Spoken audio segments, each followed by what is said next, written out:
নমস্কাৰ, মই ধ্ৰুৱজ্যোতি ৰাজকুমাৰ। তোমালোকক সকলোকে ই শ্ৰেণীৰ নতুন এটা ভিডিঅ'লৈ স্বাগতম জনাইছোঁ। আমি পঢ়ি আছিলোঁ তোমালোকৰ দশম শ্ৰেণীৰ দ্বিতীয়টি অধ্যায় এচিড, খাৰ আৰু লৱণৰ যোনটো দ্বিতীয়টি অধ্যায় আছিলে সেইটো পঢ়ি আছিলোঁ। এতিয়া আমি পঢ়িম তোমালোকৰ ছেকেণ্ড পাৰ্টটো আমি আৰম্ভ কৰিম। প্ৰথম পাৰ্টটো হৈ গ'ল ইতিমধ্যে, তোমালোকে চালা নিশ্চয়। এতিয়া আমি ছেকেণ্ড পাৰ্টটো আমাৰ দ্বিতীয় ভাগটো আমি আৰম্ভ কৰিম।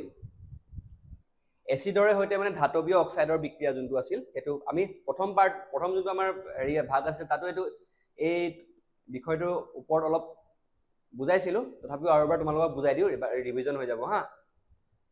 তাত তোমালোকৰ এই টপিকটোৰ তলতে তোমালোকৰ এই বিষয়টোৰ তলতে এই টপিকটোৰ তলতে তোমালোকৰ এটা কাৰ্যকলাপ দিয়া হৈছে। সেই কাৰ্যকলাপটোত কি কৰা হৈছে? কপাৰ অক্সাইড লোৱা হৈছে, তাৰ লগত কপাৰ অক্সাইডৰ লগত কি কৰা হৈছে? হাইড্ৰক্লৰিক এচিডৰ বিক্ৰিয়া ঘটোৱা হৈছে। গম পাইছা? তাৰ ফলত কিহৰ উৎপত্তি হৈছে? কপাৰ ক্লৰাইড আৰু পানীৰ উৎপত্তি হৈছে। গম পালা? এতিয়া সেই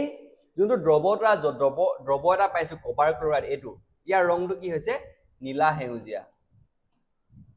ব্লু গ্ৰীণ। গম পাইছা? ব্লু গ্ৰীণ ৰঙৰ হৈছে। হ'ল? এই ব্লু গ্ৰীণ ৰংটো কিয় হৈছে? কাৰণ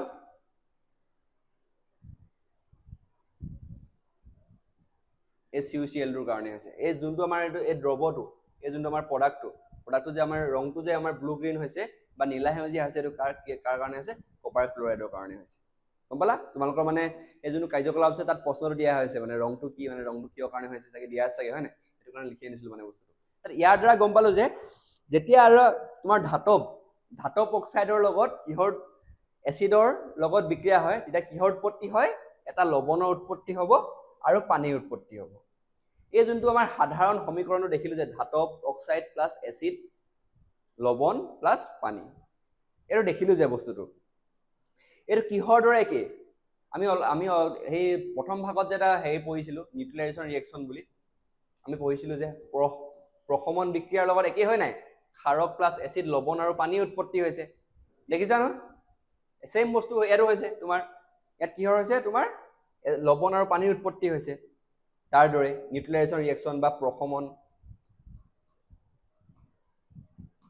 প্ৰশমন বিক্ৰিয়াৰ নিচিনা ছেম হৈছে নাই?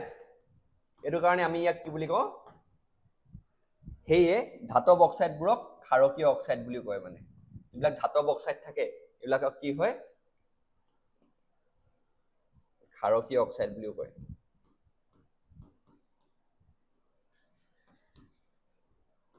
ক্ষাৰকীয় অক্সাইড বুলি কয়। কিয় ক্ষাৰকীয় অক্সাইড বুলি কয়? কাৰণ ইহঁতিও মানে তোমাৰ সেই প্ৰশমন বিক্ৰিয়াৰ নিচিনাই বিক্ৰিয়া দেখায়, মানে য'ত কিহৰ উৎপত্তি হয়? লৱণ আৰু পানীৰ উৎপত্তি হয়। গম পালা? এতিয়া আমি চাম অধাতৱীয় অক্সাইডৰ ক্ষাৰকৰ সৈতে কিহৰ বিক্ৰিয়া, কেনেকে বিক্ৰিয়া হ'ব। ইয়াত চোৱা, এতিয়া কেলছিয়াম হাইড্ৰক্সাইড, এইটো কি হয়? অধাতৱ। ই ধাতৱ নহয়, অধাতু হয়। লগত কি হ'ল? ই নহয়, ই কি হয়? তোমাৰ অধাতৱীয় অক্সাইড হ'ল। নহয়, এইটো ক্ষাৰকীয় কৈছে, এইটো ক্ষাৰ হ'ল। এইটো কি হ'ল? তোমাৰ এটা ক্ষাৰ হ'ল। তাৰ লগত কিহৰ উৎপত্তি হৈছে? তোমাৰ কিহৰ লগত হৈছে? অধাতৱীয় অক্সাইড। এইটো কি হয়? অধাতৱীয় অক্সাইড।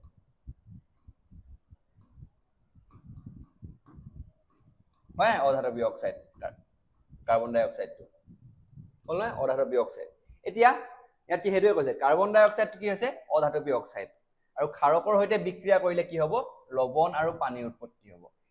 এইটোৱে বস্তু একদম একেবাৰে সেই প্ৰশমন বিক্ৰিয়াৰ নিচিনাই হ'ল, এইটোৱে একেই বস্তু হ'ল। সেইটো কাৰণে কি হয়? এই বিক্ৰিয়াটোত ক্ষাৰক আৰু এটা এচিডৰ মাজত ঘটা বিক্ৰিয়াৰ দৰে, হয় নাই? তেতিয়া আৰু ক্ষাৰক আৰু এচিড আমি পঢ়িছিলো যে প্ৰথম যোনটো ভাগ আছে তাত পঢ়িছিলো যে ক্ষাৰক আৰু এচিডৰ মাজত যদি বিক্ৰিয়া হয় তেতিয়া কি উৎপত্তি হয়? লৱণ আৰু পানী। ইয়াতো লৱণ আৰু ইয়াত পানীৰ উৎপত্তি হৈছে। ইয়াৰ দ্বাৰা সেয়ে এই অধাতৱীয় অক্সাইডবোৰক এচিড ধৰ্মী অক্সাইড বোলে। গম পাইছা? ইয়াৰ সাধাৰণ সমীকৰণটো হ'ব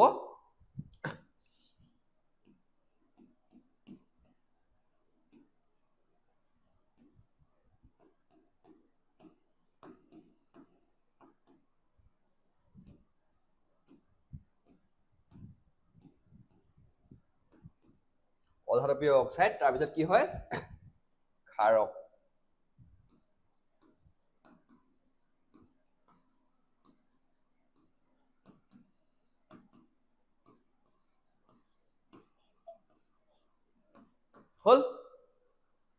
এই সাধাৰণ সমীকৰণটো একে হ'ব মানে কাৰণ কাৰ লগত একে হ'ব তোমাৰ ক্ষাৰক আৰু তোমাৰ এচিডৰ মাজত যোনটো বিক্ৰিয়া ঘটিছিলে তাৰ লগত একে হ'ব দেখিলানে তোমালোকৰ হেতু কাৰণে ইয়াক কি বুলি ক'ব তোমাৰ অধাতৱীয় অক্সাইডবোৰ কি কয় এচিড ধৰ্মী বুলি কয় গম পালা আৰু যোনবিলাক ধাতৱীয় অক্সাইড সেইবিলাক কি বুলি কয় ধাতৱীয় কি বুলি কয় ক্ষাৰকীয় অক্সাইড বুলি কয় দেখিলা গম পালা ক্ষাৰক অক্সাইড এটা ক্ষাৰকীয় অক্সাইড কোনবিলাক কয় যোনবিলাক ধাতৱীয় অক্সাইড কপাৰ অক্সাইড হওক জিংক অক্সাইড হওক যোনবিলাক ধাতুৰ অক্সাইড হয় সেইবিলাকক কি বুলি ক'ব তোমাৰ ক্ষাৰকীয় অক্সাইড আৰু যোনবিলাক অধাতুৰ অক্সাইড কাৰ্বন ডাই অক্সাইড হওক তাৰপৰা কি হ'ল আৰু কি হ'ব কাৰ্বন ডাই অক্সাইড হ'ল আৰু কি হ'ব আৰু অধাতৱীয় অক্সাইডৰ কথা নাই না ঠিক তেনেদৰে আৰু যোনবিলাক অধাতৱীয় অক্সাইড হ'ব সিহঁতক কি বুলি ক'ব তোমাৰ সিহঁতক ক'ব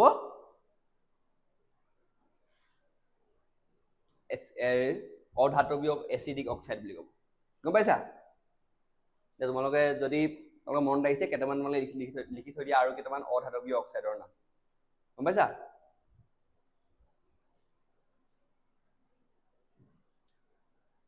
বুজি পালা এতিয়া অধাতৱীয় অক্সাইডক কি বুলি কয় এচিড ধৰ্মী বুলি ক'ব এচিড ধৰ্মী এচিডিক অক্সাইড বুলি ক'ব আৰু যোনবিলাক ধাতৱীয় অক্সাইড আছে সেইবিলাক কি বুলি ক'ব বেছিক অক্সাইড বা ক্ষাৰকীয় অক্সাইড বুলি ক'ব বুজি পালা এতিয়া তোমালোকৰ প্ৰশ্নাৱলী কেইটাত প্ৰশ্ন কেইটামান আছে প্ৰশ্নকেইটা কৰোঁ আহা এতিয়া প্ৰথম প্ৰশ্নটো হৈছে দৈ আৰু টেঙা খাদ্য বস্তু পিতল আৰু তামৰ পাত্ৰত থোৱা নহয় কিয় এইটো কিয় হ'ব পাৰে কাৰণ দৈ আৰু টেঙা জাতীয় এইবিলাক কি হয় তোমাৰ এচিডিক মানে তোমাৰ এচিড হয় এইবিলাক এচিডিক প্ৰকৃতি হয় যদি আমি যদি এটা তোমাৰ পিতলৰ বা তামৰ পাত্ৰত থৈ দিওঁ ইহঁতক কি কৰিব ইহঁতি সিহঁতৰ লগত বিক্ৰিয়া কৰিব সেই পাত্ৰৰ আৰু মানে সেইটো ধাতু নহয় জানো ধাতুৰ লগত যদি এচিডৰ বিক্ৰিয়া ঘটে কি হয় আমি পাইছিলো যে হাইড্ৰজেন গেছৰ উৎপত্তি হ'ব কৈছিল নাই এইবিলাক অক্সাইডৰ হেৰি হ'ব সেই লৱণৰ উৎপত্তি হ'ব সেই লৱণ আৰু হাইড্ৰজেন গেছৰ উৎপত্তি হ'ব সেইটো কাৰণে কি হ'ব পাৰে আমাৰ খাদ্য বস্তুবোৰ নষ্ট হৈ যাব পাৰে আৰু সেই নষ্ট হোৱাৰ ফলত আমি যদি সেই নষ্ট হোৱা খাদ্যখিনি খাই দিওঁ তেতিয়া আমাৰ মানে পেট বেয়া হৈ যাব পাৰে সেইটো কথাই কৈছে মানে দৈ আৰু টেঙা খাদ্য বস্তু আম্লিক প্ৰকৃতিৰ মানে কি হয় ই এচিডিক প্ৰকৃতিৰ হয় ইহঁতৰ ধাতু যদি মানে তামৰ পাত্ৰত ৰাখো তাম হয় আৰু পিতলৰ পাত্ৰত ৰাখিলে পিতল পাত্ৰত থলে বিক্ৰিয়া কৰি বিষাক্ত লৱণৰ উৎপত্তি হ'ব আৰু হাইড্ৰজেন গেছৰ উৎপন্ন হ'ব এই লৱণবোৰ ভক্ষণ কৰিলে খাদ্যত বিক্ৰিয়া কৰিব পাৰে গম পাইছা এইবিলাক লক্ষণ বিক্ৰিয়া কৰিব পাৰে মানে সেইকাৰণে যে কয় যে টেঙা যেতিয়া আমি খাওঁ টেঙা কয় যে টেঙা কাঁহৰ কাঁহীত খাব নাপায় বুলি সেইটো কাৰণে কয় গম পাইছা যদি টেঙা যদি খাই দিওঁ আমি কাঁহৰ কাঁহীত কি হ'ব তাৰ বিক্ৰিয়া ঘটি মানে বিষাক্ত লৱণ আৰু তোমাৰ হাইড্ৰজেন গেছৰ উৎপত্তি হ'ব যাৰ ফলত যদি আমি সেইখিনি টেঙাখিনি খাই দিওঁ তেতিয়া কি হ'ব আমাৰ পেটটো বেয়া হৈ যাব পাৰে নাইবা কেতিয়াবা মানে তোমাৰ ফুড পয়জনিং হৈ বেলেগ ডাঙৰ প্ৰব্লেম হ'ব পাৰে মানে সেইটো কাৰণে আমি তদুপৰি এচিডৰ সৈতে বিক্ৰিয়া সংঘটিত কৰিলে ধাতুৰ পাত্ৰ ক্ষয় হৈ যাব পাৰে আৰু যদি ধাতুৰ যদি তোমাৰ এচিডৰ সৈতে বিক্ৰিয়া কৰি দিয়ে তেতিয়া যোনটো পাত্ৰটো ক্ষয় হৈ যোৱাৰ চান্স থাকে গম পাইছা আৰু এইটো যোনটো আমাৰ সাধাৰণ সমীকৰণটো আমি কৈছিলো যে লিখি দিবা এইখিনি লিখি ল'বা হা এতিয়া দ্বিতীয় যোনটো প্ৰশ্ন আছে তাত কৈছে এচিডে ধাতুৰ সৈতে বিক্ৰিয়া কৰিলে সাধাৰণতে কোনটো গেছ নিৰ্গত হয় এইটো কথা অলপ পঢ়ি আহিছিলো হাইড্ৰজেন গেছ এটা উদাহৰণৰ সৈতে বুজাই লিখা আৰু এই গেছটোৰ উপস্থিতি কেনেদৰে এই উপস্থিতি আমি কেনেদৰে গম পাওঁ পপ সাউণ্ড ফটফট বা পপ সাউণ্ড বা ফটফট এনেকৈ ফটফট সাউণ্ড দিব হয় নাই ফটফট আৱাজ এটা দিব তাৰপৰা গম পাওঁ তাই উদাহৰণ চোৱা এইটো জিংকৰ লগত ছালফিউৰিক এচিডৰ হেৰি হৈছে তাত জিংক ছালফেট আৰু হাইড্ৰজেন গেছৰ নিৰ্গত হৈছে বিক্ৰিয়াত নিৰ্গত হোৱা গেছটোৰ জ্বলন্ত কাঠি এডাল যদি ওচৰলৈ লৈ যাম তেতিয়া কি হ'ব পপ শব্দ হয় আৰু তেন্তে সেই গেছটোত কি হ'ব হাইড্ৰজেন গেছ বুলি আমি নিশ্চিত অলপ আগত ডিছকাছ কৰি আহিছোঁ তোমালোকৰ এই যোনটো আমাৰ প্ৰথম ভাগটো আছিলে তাত পঢ়ি আহিছোঁ এইটো বস্তু ভালকৈ চাই ল'বা তৃতীয়টো প্ৰশ্ন হৈছে এটা ধাতৱ যৌগ এ লঘু হাইড্ৰক্লৰিক এচিডৰ সৈতে বিক্ৰিয়া কৰি বুৰবুৰণি সৃষ্টি কৰিছে বুৰবুৰণি মানে কি ইয়াত কিহৰ উৎপত্তি হৈছে কোৱা ইয়াত গেছৰ উৎপত্তি হৈছে উৎপন্ন হোৱা গেছটোৱে এডাল জ্বলি থকা মম নুমুৱাই দিয়ে জ্বলি থকা মম কোনে নুমুৱাই দিব পাৰিব অক্সিজেনেটো জ্বলাইহে দিব বেছিকে আৰু যেতিয়া মানে হাইড্ৰজেন গেছ হয় তেতিয়া কি হয় পপ সাউন্ড দিয়ে এটা নুমুৱাই দিব পৰা এটাই গেছ এইটো কাৰ্বন ডাই অক্সাইড ওলাই গ'ল লগালো বিক্ৰিয়াটোত উৎপন্ন হোৱা এই যৌগটো ক্যালসিয়াম ক্লোৰাইডৰ হলে এই ওলাই যাব ক্যালসিয়াম ক্লোৰাইডৰ হলে বিক্ৰিয়াটোত সন্তুলিত সমীকৰণটো লিখা ইয়াত কৈছে ধাতব আনসাৰটো চোৱা একদম ইজি হয় এইটো ধাতব যৌগ এ লঘু হাইড্ৰক্লোৰিক এসিডৰ সৈতে বিক্ৰিয়া কৰিলে বুৰবুৰণি সৃষ্টি কৰে উৎপন্ন হোৱা গেছটোৰ এটা জ্বলি থকা মম নুমাই দিয়ে ইয়াৰ দ্বাৰা আমি জানো যে বিক্ৰিয়াটো গঠন হোৱা গেছটো কি হৈছে কাৰ্বন ডাই অক্সাইড বুলি গম পাই গলো এতিয়া যিহেতু বিক্ৰিয়াটোৰ উৎপন্ন হোৱা যৌগটো ক্যালসিয়াম ক্লোৰাইড দি দিছে ইয়াত ক্যালসিয়াম ক্লোৰাইড গতিকে ধাতবৰ এটো নিশ্চিতভাৱে ক্যালসিয়াম কাৰ্বনেটেই হ'ব ক্যালসিয়াম কাৰ্বনেটেই হ'ব ইয়াত কৈ দিছে কাৰ্বন ডাই অক্সাইড ওলাইছে আৰু ক্যালসিয়াম ক্লোৰাইডৰ উৎপত্তি হৈছে তাহলে এটো ডাইৰেক্ট হৈ যাব ক্যালসিয়াম ইয়াৰ মাজত তুমি লৈ লব পাৰো CaCO3 প্লাস হাইড্ৰক্লোৰিক এসিডৰ লগত আৰু হাইড্ৰক্লোৰিক এসিডটো দি দিছিলে এইটা তিনটা বস্তু দিয়ে দিছে তুমি গমে পাই গলো যে এটো হেৰি হয় তোমালোকৰ পাঠ্যপুথিতে আছিল এটো তোমালোকে চাই লবা হা হৈ গল এতিয়া আমাৰ যোনটো আমাৰ দ্বিতীয় নেক্সট আমাৰ যোনটো বিষয় নেক্সট টপিকটো এটো চাও হা সকলো এসিড আৰু ক্ষাৰকৰ সাৰ্বজনীন গুণ কিছুমান চাও মানে সকলো মানে এসিড আৰু বেছি আমি চালো এটা এসিড বিলাকৰ গুণ কি মানে আৰু তোমাৰ ক্ষাৰ বিলাকৰ গুণ কি সব মানে বেলেগ বেলেগকে চালো হা এতিয়া আমি চাম হিয়তৰ মাজত মানে সাৰ্বজনীন গুণ বিলাক কি হয় মানে সব একে কমন যোনবিলাক ধৰ্ম যোনবিলাক গুণ সেইবিলাক কি হয় মানে একে থকা যোনবিলাক গুণ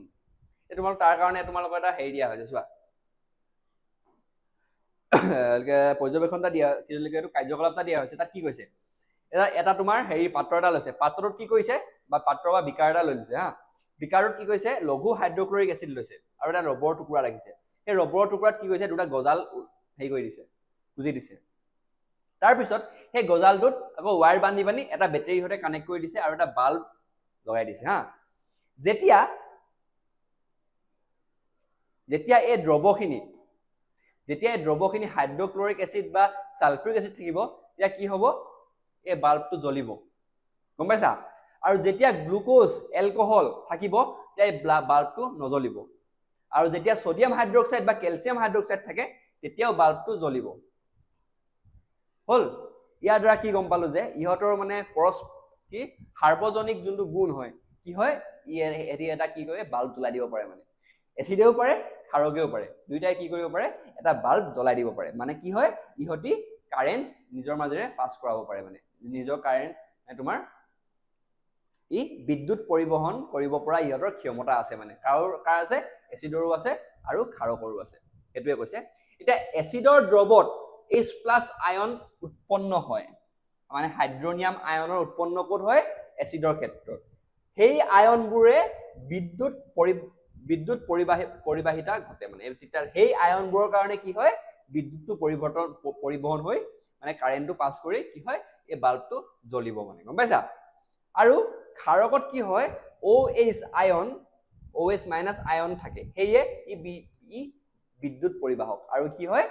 এসিডত H+ আয়নে আৰু ক্ষাৰকত OH- আয়নে কি কৰে বিদ্যুৎটো পৰিবহন কৰে গ্লুকোজ আৰু এলকহল দ্ৰৱৰ মাজত আয়ন নাই গ্লুকোজ আৰু ইয়াত আয়ন নাথাকে মানে সেইবাবে বিদ্যুৎ পৰিবহন নকৰে হৈ গল গম পালো এটা পৰ্যবেক্ষণটো চাই পানি এটো কাৰ্যকলাপৰ এটা ইয়াৰ দ্বাৰা এই কাৰ্যকলাপটোৰ পৰা আমি এটা মানে কনক্লুজন দিব পাৰো যে এসিড আৰু ক্ষাৰ দুইটাই জলীয় দ্ৰৱত বিদ্যুৎ প্ৰবাহিত যেতিয়া মানে এসিড আৰু ক্ষাৰ দুইটা আমি পানীৰ লগত মিলাই দিও দ্ৰৱ এটা বনাই ল তেতিয়া কি কৰিব ই তোমাৰ বিদ্যুৎ পৰিবহন কৰিব হৈ গল আৰু গ্লুকোজ আৰু এলকহলৰ দৰে অআয়নীয় মানে ইয়াত আয়নলেছ ইয়াত আয়ন নাই যৌগবোৰে বিদ্যুৎ পৰিবহন নকৰে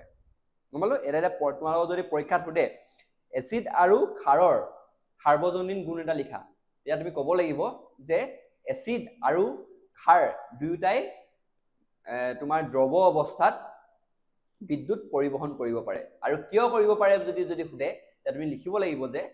কাৰণ হাইড্ৰোজেনত H+ আয়ন থাকে ওকে হাইড্ৰোজেন নহয় তোমাৰ যদি এসিডত H+ আয়ন থাকে আৰু বেছত বা ক্ষাৰকত কি থাকে OH- আয়ন থাকে হেতু কাৰণে কি হয় বিদ্যুৎটো পৰিবহন হয় হিহতৰ মাজেৰে যেতিয়া হিয়তি দ্ৰৱ অৱস্থাত থাকে যদি গোটা অৱস্থাত থাকিলে বিদ্যুৎ পৰিবহন কৰিব নোৱাৰে এই দ্ৰৱ অৱস্থাত থাকিব লাগিব যেতিয়া দ্ৰৱ অৱস্থাত থাকিব হিয়তৰ থকা H+ আয়ন এসিডৰ আৰু OH- আয়ন বেছৰ থকা কাৰণে কি হ'ব বিদ্যুৎটো পৰিবহন হ'ব বুজি পালা এটো কথা ইয়াত পঢ়িলো আমি এইকিটা কথা হালধীয়া যোনটা কৈ দিছো ন হাইলাইট কিটা এটা তোমালোকে হেৰি কৰি ল'বা হা এতিয়া চাও জলীয় দ্ৰৱত এসিড আৰু ক্ষাৰকৰ কি পৰিৱৰ্তন হয় এটা যেতিয়া মানে তোমাৰ জলীয় দ্ৰৱ এটাত যেতিয়া এসিড আৰু ক্ষাৰ যদি দি দিও তেতিয়া মানে ইহতৰনো কি হেৰি আহে মানে কি হলনি হয় এটা অলপ আগত দেখিলো যে যেতিয়া হেদি জলীয় অৱস্থাত থাকিব দ্ৰৱ অৱস্থাত থাকিব তেতিয়া ইহতি বিদ্যুৎ পৰিবহন কৰিব পাৰিব যেতিয়া হেদি গোটা অৱস্থাত থাকিব হেতি নোৱাৰে এতিয়া আমি হেতু বস্তুৱে চাম যে যেতিয়া হিয়তি জলীয় দ্ৰৱৰ লগত থাকিব জলীয় দ্ৰৱত এসিড আৰু ক্ষাৰ কিটা থাকিব তেতিয়া হিয়তৰনো কিনো পৰিৱৰ্তন ঘটে যে হিয়তৰ গুণ কিটা অলপ বেলেগ হৈ যায় আমি চাম এতিয়া হেতু বস্তু দেই এতিয়া তোমাৰ কাৰ্যকলাপটা দিয়া আছে তাত কি কৰিছে পৰিষ্কাৰ হুকান পৰীক্ষা নলটা ল'ব গৈছে তাত কি কৈছে সোডিয়াম ক্লোৰাইড ল'ব কৈছে হা আৰু লৈ গাৰ মানে কনসেন্ট্ৰেটেড সালফিউৰিক এসিড দি দিব কৈছে ওপৰত এই টেস্টিবোৰ দেখুৱা নিচিনা হা তাৰ পিছত যেতিয়া মানে তোমাৰ এই গেছটো ওলাব সেই গেছটো মানে এডাল নলীয়েদি সংগ্ৰহ কৰিব কৈছে হৈ গল কি কৰিব কৈছে তোমাক এটা তোমাৰ পৰীক্ষানল ল'ব কৈছে তাত কি কৈছে সোডিয়াম ক্লোৰাইড ল'ব কৈছে আৰু তাত H2SO4 ঢালি দিব কৈছে তাৰ বাটটো বন্ধ কৰি দিব কৈছে আৰু যোনখিনি গেছ ওলাব সেই গেছখিনি নলীয়েদি মানে তোমাৰ এনেকে নিৰ্গম নলীয়েদি মানে সংগ্ৰহ কৰিব কৈছে এতিয়া যেতিয়া এডাল শুকান লিটমাছ পেপাৰ এখন ল'ম শুকান লিটমাছ পেপাৰ এখন লৈ নীলা ৰঙৰ ল'ব লাগিব হা আমি কাৰণ ইয়াত হেৰি কৰি আছো ন নীলা ল'ব লাগিব নীলা লিটমাছ পেপাৰখন যেতিয়া আমি শুকান নীলা লিটমাছ পেপাৰ হা যদি সেই নলীডালৰ ফ্ৰণ্টত থৈ দিম তেতিয়া কি হ'ব একো পৰিৱৰ্তন নহ'ব কোনো পৰিৱৰ্তন নেদেখাব হা কিন্তু যেতিয়া সেই লিটমাছ পেপাৰখন তিয়াই পিনি পানীত তিয়াই যদি নলীৰ আগত থৈ দিও তেতিয়া কি দেখিম আমি সেই ৰঙা ৰংটো যোনটো নীলা ৰংটো আছিল কি ৰঙা ৰং হৈ যাব ৰঙা হেউজিয়া হৈ পৰিব মানে বুজিছা ইয়াৰ দ্বাৰা কি গম পালো ইয়াৰ আম্লিকতা প্ৰদৰ্শন কৰিছে মানে এসিড যে আছে এসিডিক যে হয় হেৰিটো যোনটো ওলাই ধোঁৱাটো এইটো কথাটো গম পাইছা সিদ্ধান্তটো চোৱা এতিয়া শুকান অৱস্থাত হাইড্ৰক্লোৰিক এসিডত H+ আয়ন উৎপন্ন নহয় যেতিয়া তোমাৰ এটা এসিড হেৰি হৈ থাকিব গোটা অৱস্থাত থাকিব তেতিয়া H+ আয়নটো উৎপন্ন নহয় গতিকে আম্লিক ধৰ্ম নাথাকে গম পাইছা আম্লিক ধৰ্ম নাথাকে H+ আয়ন থাকিলেহে আম্লিক ধৰ্ম হ'ব আম্লিক মানে তোমাৰ ধৰ্ম থাকিব যেতিয়া গোটা অৱস্থাত থাকে শুকান যোনটো লিটমাছ পেপাৰ আছিলে কি গোটা অৱস্থাত আছে পুৰা মানে টেক্ট হৈ আছে বস্তুটো তাত আয়ন চায়ন নাই মানে যেতিয়া আমি পেপাৰখন তিয়াই দিম তেতিয়া কি হ'ব এই HCl যোনটো এসিড তাৰ পৰা H+ আয়নটোৰ মানে ওলাই আহিব আৰু এই H+ আয়ন তোৰ কাৰণে কি হ'ব যোনটো আম্লিকতা ধৰ্ম আমি ইয়াত যোনটো হিক্ত মানে তিতা লিটমাছ পেপাৰখনত আমি দেখিম মানে গম পাইছা এতিয়া H+ আয়ন অকলে থাকিব নোৱাৰে কেতিয়াও আয়ন কেতিয়াও অকলে থাকিব নোৱাৰে ই কাৰণ বহুত ৰিয়েক্টিভ বহুত মানে সক্ৰিয় বস্তু ই অকলে কেতিয়াও থাকিব নোৱাৰে সেইকাৰণে পানীৰ লগত মিলি H3O হিচাপে থাকে দেই হাইড্ৰনিয়াম আয়ন হিচাপে থাকে এটা মনত ৰাখিবা যে H+ আয়ন অকলে কেতিয়াও থাকিব নোৱাৰে ই H3+ থাকে হিচাপে থাকে এটা ইয়াত কি হৈছে চোৱা এতিয়া এই হাইড্ৰক্লোৰিক এসিডটো হা গেছটো ওলাই গৈছে নহয় এফালে লিটমাছ পেপাৰখন দি দিলো ইয়াত কি হ'ল HCl গেছ ওলাই গৈছে এতিয়া যেতিয়া গোটা লিটমাছ পেপাৰখনত লগ হ'ল তাত পানী নাই তেতিয়া সি কি কৰিব কোনো আম্লিক ধৰ্ম নেদেখাব কাৰণ তাত আয়নৰ উৎপত্তি নহল মানে এতিয়া চোৱা যেতিয়া হাইড্ৰক্লোৰিক এসিডটো মানে হাইড্ৰজেন ক্লোৰাইডটো মানে যোনটো গেছটো সেইটো যেতিয়া মানে সেই পানীৰ তিতা ভিজা লিটমাছ পেপাৰখনত যেতিয়া মানে তোমাৰ লাগিবগৈ তেতিয়া কি কৰিব তাত মানে তোমাৰ সেই লিটমাছ পেপাৰত থকা পানী আছে ন তাত সেই পানীখিনিত নিজৰ কি কৰিব H+ আয়নটা দি দিব মানে তাৰ ফলত কিহৰ উৎপত্তি হ'ব এই যোনটো হাইড্ৰজেনটো মানে ইয়াত দি দিব মানে গম পাইছা হাইড্ৰজেনটো পানীক দি দিব তাৰ ফলত H3 হাইড্ৰনিয়াম আয়নৰ উৎপত্তি হ'ব আৰু ক্লোৰিনৰ এটা আয়ন থাকি যাব ইয়াৰ ফলত কি গম পালো যে ই কি হ'ব এটা এসিড হ'ব মানে বুজি পাইছা এসিডে পানীত হে আম্লিক ধৰ্ম প্ৰদৰ্শন কৰে শুকান অৱস্থাত HCl আম্লিক নহয় মানে এটা ইয়াৰ দ্বাৰা এটা কথা গম পালো যে যেতিয়া আমি এসিড এটা পানীত মিহলাই দিও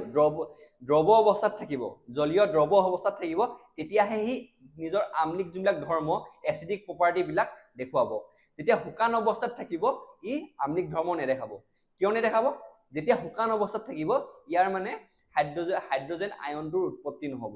গম পাইছা যেতিয়া তোমাৰ তিতা অৱস্থাত থাকিব বা পানীৰ লগত থাকিব তেতিয়া কি হ'ব যোনটো মানে এসিড থাকিব হি হাইড্ৰোজেন নিজৰ হাইড্ৰোজেনৰ আয়ন H+ আয়নটা পানীক দি দিব আৰু H3O বা হাইড্ৰোনিয়াম আয়নৰ উৎপত্তি হ'ব এই হাইড্ৰোনিয়াম আয়নৰ উৎপত্তি হোৱাটোৱে কি হয় এটা তোমাৰ আম্লিকতাৰ গুণ হয় এতিয়া হে যেতিয়া H3O হাইড্ৰোনিয়াম আয়ন বা H3O+ থাকিব পানীত তেতিয়াই তোমাৰ সেই পানীখিনি সেই দ্ৰৱখিনিয়ে কি কৰিব আম্লিকতাৰ ধৰ্মবিলাক দেখাব গুণবিলাক দেখাব সেই কথাটো কৈছে মানে এসিডে পানীতহে আম্লিক ধৰ্ম প্ৰদৰ্শন কৰে শুকান অৱস্থাত আম্লিক নহয় মানে বুজি পালা আৰু কিয় দেখাব নোৱাৰে কাৰণ গোটা অৱস্থাত সেই H+ আয়নটোৰ উৎপত্তি নহয় মানে এই যোনটো আয়ন উৎপত্তি হ'ব লাগে এটো উৎপত্তি নহয় গোটা অৱস্থাত উৎপত্তি হোৱা সম্ভৱো নহয় মানে গম পাইছা যেতিয়া পানী থাকিব তাত এই পানীত এসিডে নিজৰ হাইড্ৰোজেনটো দি পানি H3O+ টো উৎপত্তি মানে বনাব এটো কি হয় H3O+ টো উৎপত্তি হ'ব H3O+ টো উৎপত্তি হোৱাৰ লগে লগে কি হ'ব তাত আম্লিকতাৰ ধৰ্মৰ আবিৰ্ভাৱ হ'ব বুজি পালা এটো কথাই কৈছে ইয়াত তোমালোকে ইয়াত গুটে এটো পৰ্যবেক্ষণটোত এটা বস্তুৱে চাই থোৱা এটো এসিডে পানীতহে আম্লিকতাৰ প্ৰদৰ্শন কৰে এটো এক নম্বৰ দেই এটো ইম্পৰ্টেন্ট হয় তোমালোকে বাকিখিনি চাই পানি এটো কথাটো যে মন ৰাখিবা যে পানীতহে আৰু কিয়নো হয় নবা দেখাই দিছো মই এই পাতটো তোমালোকে কি হেৰি কৰিব লাগিব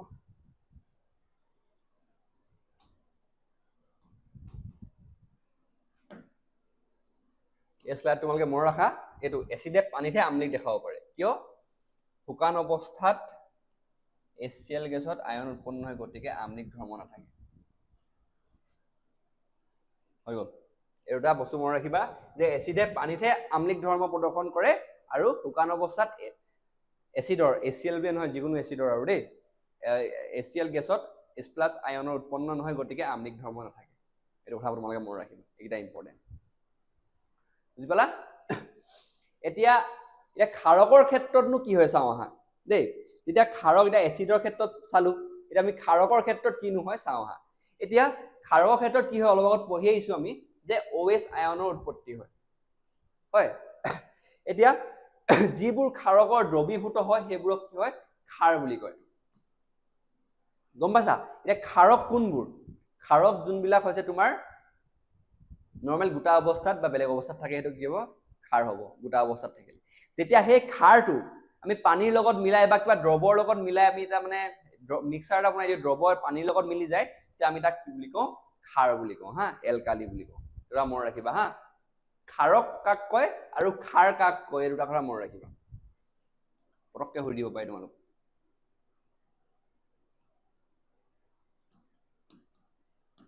ক্ষাৰক ভাৰ্চেছ ক্ষাৰ এটো মন ৰাখিবা হা এই দুটা ইয়েলো কালাৰ লাইনটোতে আছে হল এতিয়া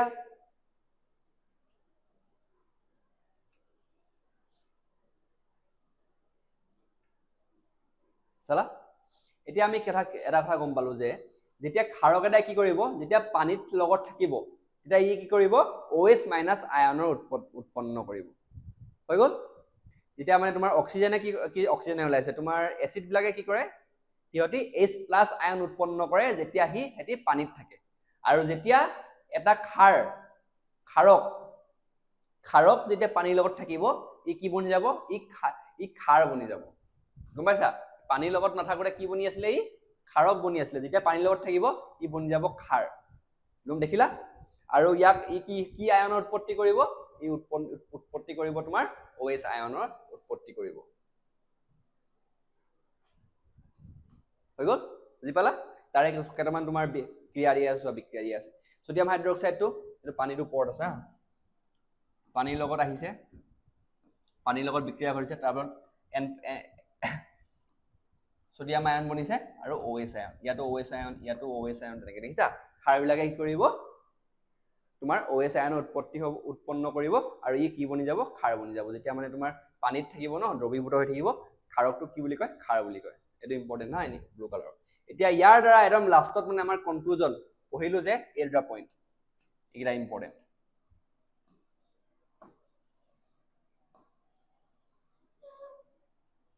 ইয়াৰ এইটো পঢ়ি লৈ দিয়া যে সকলো এচিডে পানীত H+ আয়ন উৎপন্ন কৰে আৰু সকলো ক্ষাৰকে কি কৰে OH- আয়ন উৎপন্ন কৰে তোমালোকৰ গোটেই এটা মেইন থুলমূলকে কনসেপ্টটো ধাৰণাটো মেইন ধাৰণা কিটা হৈছে এই দুটাই এটো কথা তোমালোকে মন ৰাখিবা ইমান পঢ়িলো আমি অলপ আগত যে মেইন কথা যে এচিডে কি কৰে H+ আয়ন উৎপন্ন কৰে আৰু ক্ষাৰকে কি কয় OH- উৎপন্ন কৰে সেই কাৰণে চোৱা যেতিয়া এচিড আৰু ক্ষাৰকৰ মাজত তোমাৰ ক্ৰিয়া ঘটে তেতিয়া কি উৎপন্ন হয় লবণ আৰু পানীৰ উৎপন্ন হয় চোৱা কিবা এটা এচিড আছে তাক আমি কি কৈছো HX হল যদি কি হয় এটা হেৰি হয় হা HX+ কি হয়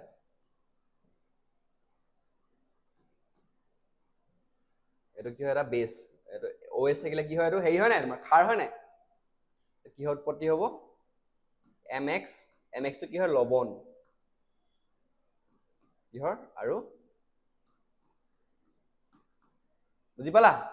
কিহৰ কাৰণে এই X আৰু M টো লগ হৈ যায় মানে ইয়াৰ পৰা X ওলাই যায়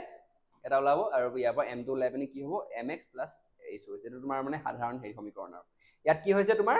H+ আয়ন + OH- আয়ন উৎপন্ন হয় কি হৈছে পানীৰ উৎপন্ন হৈছে গম পালা এতিয়া যেতিয়া এচিড আৰু বেছৰ মাজত বিক্ৰিয়া ঘটিব বা এচিড আৰু ক্ষাৰকৰ মাজত বিক্ৰিয়া ঘটিব তেতিয়া কি উৎপত্তি হ'ব লবণ আৰু পানী সেই লবণ আৰু পানীটো কেনেকৈ উৎপত্তি হ'ব এটো চাই লোৱা ধুনীয়াকৈ দিয়া আছে তোমাক পাঠ্যপুথিতে পানীটো কেনেকৈ উৎপন্ন হ'ব তোমাৰ যোনটো এচিডৰ H+ আয়ন বা ক্ষাৰকৰ OH- এটা মিলি পানী উৎপন্ন হয় হৈ গল আৰু যোনকিটা তোমালোকৰ প্ৰথমটোৰ এচিডৰ পৰা সেকেন্ড যোনটো পাৰ্ট থাকিব তোমাৰ ধৰক এটা NaCl + HCl যদি হেই কৰে হয় এটা কি হ'ব যোনটো মেটেল এইটো থাকে তোমাৰ এট ক্লোৰিন হৈ যাব এই চোৱা এইটো NaCl নহব তোমাৰ যোনটো মানে হেৰি হ'ব বুলি কয় এচিড হ'ব লাগিব এচিড হলে HCl + NaOH যদি হৈ যায় তাতটো কি হ'ব তোমাৰ X আৰু Cl আৰু Na এটা বাহিৰলৈ আহি যাব আৰু এইটো মিলি পানি ভালদৰে বুজাই দিছো বাৰু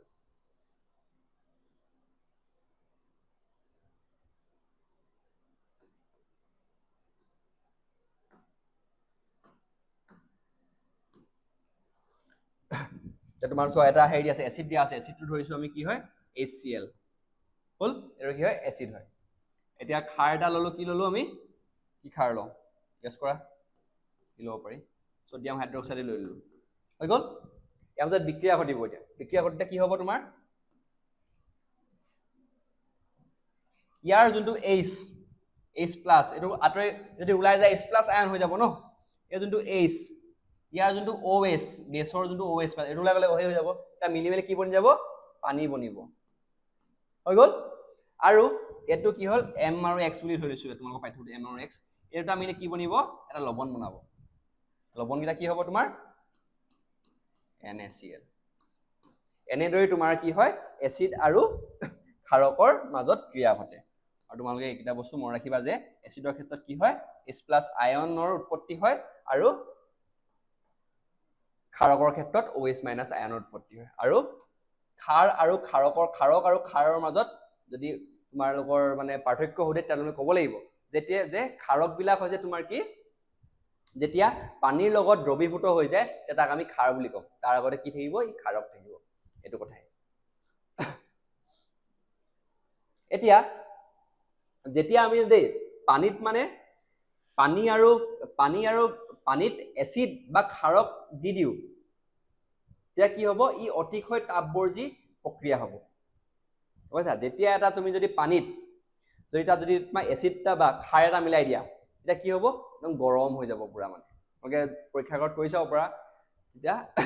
গাৰ HNO3 বা H2SO4 পানীৰ সৈতে মিহলালে বিশেষ সাৱধানতা অৱলম্বন কৰিব লাগে আমি চাম সাৱধানতাবিলাক চাম হা কি কি কৰিব লাগিব আমি যেতিয়া এটা মানে আমি এচিড বা বেস এচিড বা তোমাৰ ক্ষাৰ যেতিয়া পানীৰ লগত যেতিয়া মিলাই দিম তেতিয়া আমি বহুত ভালদৰে সাৱধানে কৰিব লাগে কাৰণ ই তোমাৰ বিক্ৰিয়াটো বহুত মানে তোমাৰ তাপবৰ্জী বিক্ৰিয়া হয় অতিশয় তাপবৰ্জী একদম গৰম হৈ পুৰা ফুটি যাব পাৰে মানে তোমাৰ বিস্ফোৰণ হৈ যাব পাৰে এনেকুৱা মানে তোমালোকৰ বিক্ৰিয়াবিলাক সেইটো কাৰণে এচিড সদায় পানীত লাহে লাহে যোগ কৰিব লাগে একেৰাহে লৰাই থাকিব লাগে আমি কি কৰিম যেতিয়া আমি পানী আৰু এচিড যোগ কৰিম তেতিয়া কি কৰিম এচিড পানীত এচিড দি দিম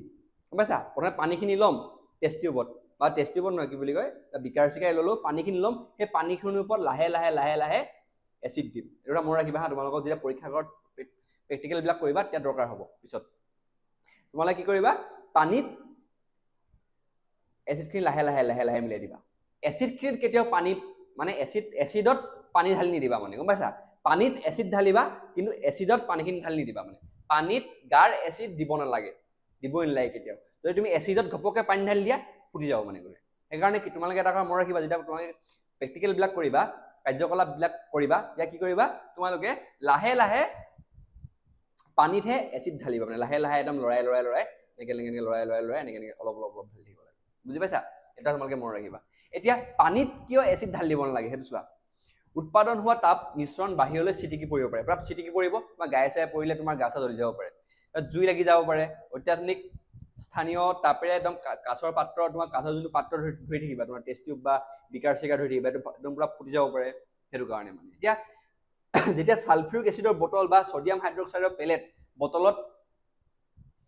হৰ্টিকৰণ চিহ্ন থাকে মানে ছডিয়াম হাইড্ৰক্সাইড আৰু সালফিউৰিক এচিড এইবিলাক বহুত মানে কি বুলি কয় শক্তিশালী গাৰ মানে তোমাৰ এইটো যোনটো বেছ এইটো তোমাৰ ছডিয়াম হাইড্ৰক্সাইড এটা বেছ হয় নাই তোমাৰ খাৰ হয় ই তোমাৰ ইয়াৰ মানে সৰু সৰু সৰু এনেকুৱা পেলেট টাইপৰ থাকে পুৰা তোমাৰ শিলগুৰি এনেকুৱা সৰু সৰু মানে তোমাৰ মুকুতা নিচিনা থাকে এইটো যেতিয়া তুমি হাতত ধৰিবা তোমাৰ হাতখন গৰম হৈ যায় তুমি পৰীক্ষাৰ আগত চাব পাৰা বা গৰম হৈ যায় এইবিলাক বস্তু কেতিয়াও মানে তোমাৰ সাৱধানে প্ৰয়োগ কৰিব লাগে মানে সেইটো কাৰণে সতৰ্কবাণী এটা চিহ্ন থাকে এই চিহ্নটো হৈছে এইটো এই চিহ্নটো যেতিয়া তোমালোকে লেবত কিবা দেখিবা ন মানে তোমালোকে এই যোনটো তোমাৰ পদাৰ্থ থাকিব যোনটো তোমাৰ কেমিকেল থাকিব এচিড বা খাৰ থাকিব এইটো মানে সাৱধানে আমি মানে চুব লাগে বা বহুত মানে এই বহুত ডেঞ্জাৰাছ মানে এইটো বস্তু এইটো সদায় মনত ৰাখিবা এইটো চিম্বল যেতিয়া দেখিবা ন তোমালোকে সদায় মানে সাৱধানটো অৱলম্বন কৰিবা বুজি পালা এতিয়া আমি কিয় পানীত এচিড দি দিব নালাগে বুজি পালা নাই পানীত এচিড দি দিলে কি হ'ব ই এটা বহুত ডাঙৰ মানে বিক্ৰিয়া কৰিব বহুত ডাঙৰ তাপবৰ্জি বিক্ৰিয়া কৰিব তাৰ ফলত কি হ'ব পাৰে আমাৰ যোনটো পাত্ৰ ধৰি থাকিম পাত্ৰটো ফুটি যাব পাৰে আমি গায়ে চায়ে পৰিলে গা জ্বলি যাব পাৰে বা জুই লাগি যাব পাৰে এনেকুৱা হ'ব পাৰে সেইকাৰণে আমি কি কৰিম যেতিয়া এচিড আৰু পানী মিলাবলগীয়া হয় আমি পানীত লাহে এচিডখিনিত মানে পানীখিনি লৰাই লৰাই ধুনীয়াকৈ এচিড ওপৰৰ পৰা অলপ অলপ অলপ ঢালি যাম বুজি পালা এইটো কথাই কৈছে মানে আৰু যেতিয়া এই চিম্বলটো দেখিম এই সাংকেতিক চিহ্নটো দেখিম তেতিয়া আমি সাৱধানতা অৱলম্বন কৰিম মানে গম পাইছা আৰু লাষ্টত তোমালোকে একদম শেষৰ যোনটো টপিকটো আছে এইটো কি হৈছে লঘুকৰণ ডাইলিউশ্যনটো কেনেদৰে কৰা হয় মানে এতিয়া এচিড বা ক্ষাৰকত পানীৰে মিহলালে কি হয় H+ আয়ন বা H3+ আয়ন আৰু OH+ আয়নৰ গাঢ়তা হ্ৰাস পাব পাৰে এতিয়া এটা এচিড কি হয় এচিডত কি থাকে H+ আয়ন বা হাইড্ৰনিয়ামৰ আয়নৰ মাত্ৰাটো বেছি থাকে বা এটা ক্ষাৰত OH- আয়নৰ মাত্ৰাটো বেছি থাকে যেতিয়া তাত আমি পানী মিলাই দিম তেতিয়া কি হ'ব সিহঁতৰ যোনটো গাঢ়তা যোনটো কনচেন্ট্ৰেশ্যন সিহঁতৰ তোমাৰ H+ আয়ন হাইড্ৰনিয়াম আয়ন বা OH আয়নৰ সিহঁতৰ গাঢ়তাটো সিহঁতৰ মানে কনচেন্ট্ৰেশ্যনটো কমি যাব তাৰ ফলত সিহঁতি লঘু হৈ যাব মানে লঘু মানে পাতলা বা সিহঁতি মানে দুৰ্বল হৈ যাব তাকেই লঘুকৰণ বুলি কয় এতিয়া তোমালোকে লঘুকৰণ কি কয় এইটো পৰীক্ষাত যদি আহে তোমালোকে লিখিব লাগিব এচিডত বা ক্ষাৰত যেতিয়া পানী মিহলোৱা হয় তেতিয়া কি হয় হাইড্ৰনিয়াম আয়ন বা OH আয়নৰ গাঢ়তা হ্ৰাস পায় কমি যায় তেতিয়া সেই প্ৰক্ৰিয়াটোকে কি বুলি কয় আমি লঘুকৰণ বুলি কওঁ লঘুকৰণ কৰিলে কি হয় এচিড আৰু ক্ষাৰক লঘু হয় পাতলা হৈ যায় এইটো বস্তু শিকিলো আমি এতিয়া তোমালোকৰ প্ৰশ্ন কেইটামান আছে প্ৰশ্নাৱলী প্ৰশ্নকেইটা চাওঁ আহা প্ৰথম প্ৰশ্নটো হৈছে জলীয় দ্ৰৱত হাইড্ৰক্লৰিক এচিড বা এইটো নাইট্ৰিক এচিড হ'ব লাগিছিল HNO3 হ'ব হা ইত্যাদিৰে কিয় আম্লিক ধৰ্মৰ দেখুৱায় কিন্তু এলকহল আৰু গ্লুকোজে কিয় যৌগৰ দ্ৰৱত আম্লিক ধৰ্ম নেদেখুৱায় এইটো আমি অলপ আগতে পঢ়ি আহিছো কি হয় এলকহল আৰু গ্লুকোজত কি হয় তোমাৰ সিহঁতৰ কোনো আয়ন নাই যদি আয়নলেছ মানে সিহঁতৰ আয়ন নাই সেইটো কাৰণে কি হয় সিহঁতি কোনো আম্লিকতাৰ বা ক্ষাৰকীয় কোনো মানে তোমাৰ গুণ নেদেখুৱায় কিন্তু এতিয়া নাইট্ৰিক এচিড বা হাইড্ৰক্লৰিক এচিডত কি হয় সিহঁতৰ আয়ন আছে H+ আয়ন আছে সিহঁতৰ সেইটো কাৰণে সিহঁতি ক্ষাৰকীয় গুণ দেখায় এইটো কথাই কৈছে জলীয় দ্ৰৱত হাইড্ৰক্লৰিক এচিড আৰু নাইট্ৰিক এচিড ইত্যাদিৰ দৰে এচিডসমূহত আম্লিক ধৰ্ম দেখুৱায় কাৰণ সিহঁতে জলীয় দ্ৰৱত হাইড্ৰনিয়াম আয়ন বা H+ আয়ন উৎপন্ন কৰে এটা যেতিয়া মানে পানীৰ লগত মিক্স কৰি দিয়া হয় তাত কি হ'ব H+ আয়ন বা হাইড্ৰনিয়াম আয়নৰ উৎপত্তি হ'ব সেইভাবে আনহাতে এলকহল আৰু গ্লুকোজৰ দৰে যৌগৰ দ্ৰৱই জলীয় দ্ৰৱত আম্লিক ধৰ্ম নেদেখুৱায় কিয়নো সিহঁতৰ হাইড্ৰনিয়াম আয়ন উৎপন্ন নকৰে মানে বুঝলা আমি লগত পঢ়ি আহিলো যে হাইড্ৰনিয়াম আয়ন যদি উৎপন্ন কৰে এটো কি হ'ব এটো এসিড বা আম্লিক হ'ব আৰু যদি OH- আয়ন উৎপন্ন কৰে দাহি কি হ'ব ক্ষাৰকীয় বা বেসিক হ'ব এটা দ্বিতীয় প্ৰশ্নটো আহো এসিড এটাৰ জলীয় দ্ৰৱই কিয় বিদ্যুৎ পৰিবহন কৰে এটো সেম কথা এসিড এটাত কিয় জলীয় বহন কাৰণ তাত হাইড্ৰনিয়াম আয়ন আছে হাইড্ৰনিয়াম আয়ন থকাৰ কাৰণে কি হয় তাত তোমাৰ বিদ্যুৎ প্ৰবাহ হয় আমি চাও এতিয়া এসিড এটাত জলীয় দ্ৰৱই কেটায়ন বা হাইড্ৰনিয়াম আয়ন আৰু এনায়ন উৎপন্ন কৰে আয়নবোৰ আধানৰ বাহক হোৱা বাবে এসিড এটাৰ জলীয় দ্ৰৱই বিদ্যুৎ পৰিবহন কৰে গম পালা কিয় উৎপন্ন কৰে কাৰণ যেতিয়া এসিড এটা পানীৰ লগত মিলাই দিয়া হয় তা কি হয় H3O+ আয়ন আৰু ক্লোৰিন আয়নৰ উৎপত্তি হয় এই যোনটা পজিটিভ আয়ন নেগেটিভ আয়ন ঋণাত্মক আৰু ধনাত্মক আয়নৰ যে উৎপত্তি হৈছে যেতিয়া ইয়াত কি হৈছে তোমাৰ